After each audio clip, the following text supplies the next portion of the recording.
All right, and welcome back to SRS Chess, where I'm playing Leelachesszero. This is day one after playing Leelaqueenodds for 8 days before I finally got that dub. Now I edited in the board on the left-hand side, which shows the best move with a blue arrow, and the next best two moves with a lighter shade of blue arrow.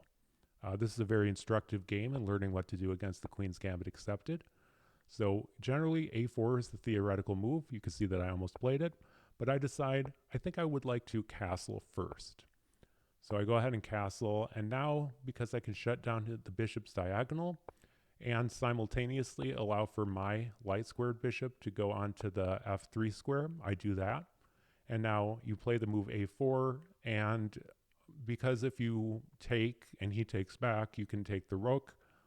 It would not be the same the other way around if your rooks were not connected, or if you didn't develop the dark squared bishop. So I do that. And now the idea is I can take there, and if I move my knight, then I can put the light squared bishop onto the f3 square, and then I have a lot of tactics, like the knight could take the pawn on the b5 square. If he takes back, the bishop takes the rook. So that's an old trick in the Queen's Gambit accepted, although it's usually see a variation of that trick where you put the queen on f3.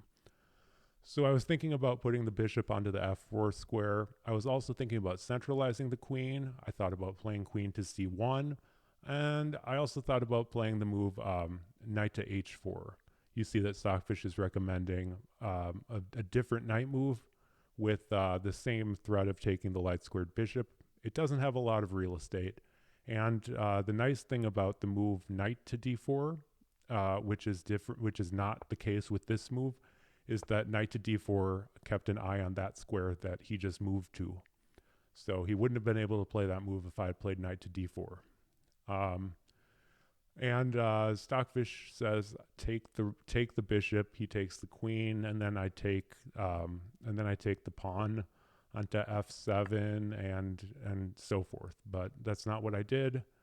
I went with this, and I thought he would take back with the rook, but he does not. He takes back with the pawn, and that allows for the queen to be centralized. Not one of the best moves according to Stockfish.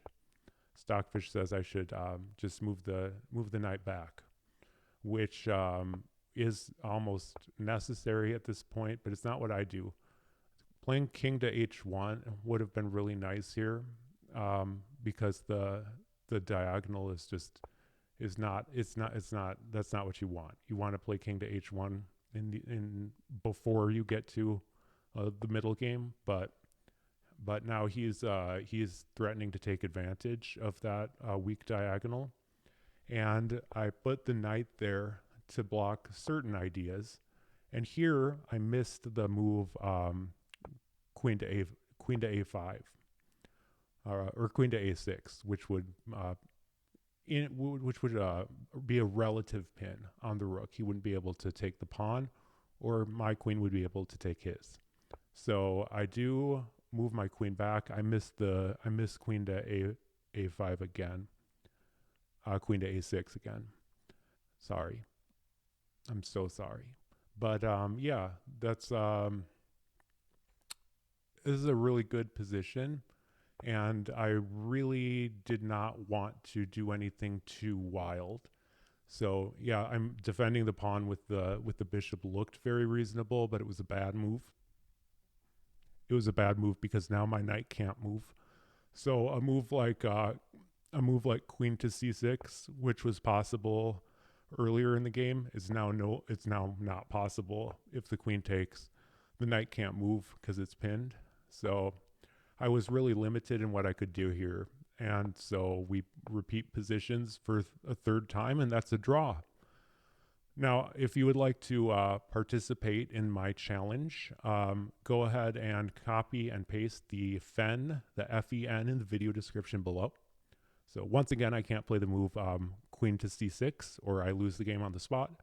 The knight can't capture back as it's pinned. So I played this move so that I possibly can play that. And if not, then I can play the move knight to c2, which looks like a nice maneuver. So if he plays the move rook to b7, then I'm going to play queen a6. But I go for this first. And now I think so he does play this. And because I briefly looked at the game breakdown or the game review with Stockfish to get the position of the day, I did find the pin there. But as you see, it's not terribly effective. Now if I defend the pawn with the rook, he probably just takes anyway. And my queen by itself can't really do much here. And now I think that Leela might not have gone for this, but Stockfish does. So this is Stockfish level 8. It's basically impossible to beat if you start from the beginning of a game. I don't believe anybody has ever beaten it in a blitz game. Even I haven't. I've only beaten Stockfish level 6. This is Stockfish Very 14. This bot, so it's not the Stockfish 18 engine which is out. I think it's 18 that's out now, and it is the equivalent of literally playing the Stockfish 14 engine, or it should be. That's how it works. That's what it's based off of. The problem with my position is not so much that it's hard to convert this, but it's just that it takes a lot of patience to convert this, and I didn't see a way to stop his pawn without giving up my light squared bishop. So you will notice that once I do finally decide to give up the bishop, the evaluation doesn't move at all. So now this is where I make a mistake. One of the reasons that engines say that everything is a draw is because you don't just get games that are equal and thus a draw. You get games where one side can force a repetition. And this kind of would be one of those positions where I just wouldn't be able to lose. If I had played rook to a8 or rook to b8 at some point, then I would have been threatening checkmate, and he would have had no choice but to take a tempo and push his pawn. But because I did not play, I can't remember if it was rook a8 or rook b8, I thought that I would have a chance to draw the game by repetition, kind of no matter what happened, but I was wrong. And then I also thought, there's another thing I thought, which was that if you have a certain endgame with a king and knight against king and a pawn on the A file or H file, I thought that you would be able to check forever or prevent the promotion. But I'll show you what I mean by that. So with his rook there, it defends against every tactic. So every time that he does this, I need to move the rook back, and I don't do that. So this is the last chance I have to move the rook into a useful position, and I don't. So now this is it. I try to move my king up so that when I play this move, he can check. But at the end of the day, I'll be able to move towards him. He'll have no more checks. And then when he takes back, I take with the knight. So that was my theory. My theory was that this is fine, but it's actually not. So even though it said that was a mistake by Stockfish to check again, and that was an inaccuracy, it's not really.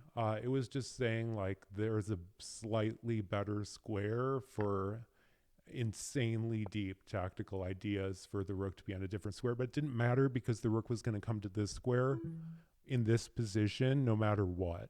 And this is the reason that I lose the game. That I got to this position was the reason I lost the game, but the fact that I allowed him to take with check and thus win that pawn as well, equally bad.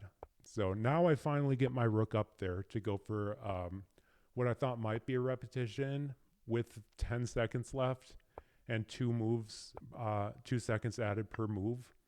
It was not enough time.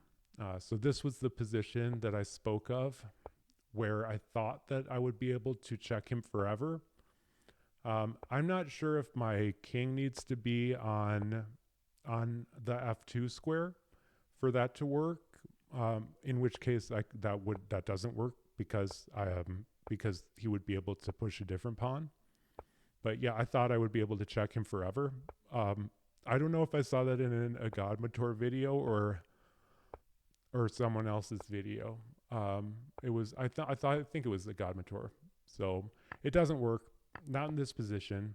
And now his king is going to muscle me out of the way, and I just go ahead and resign. So if you want to play Stockfish level 8 from that position, once again, just go down and copy the fen in the video description.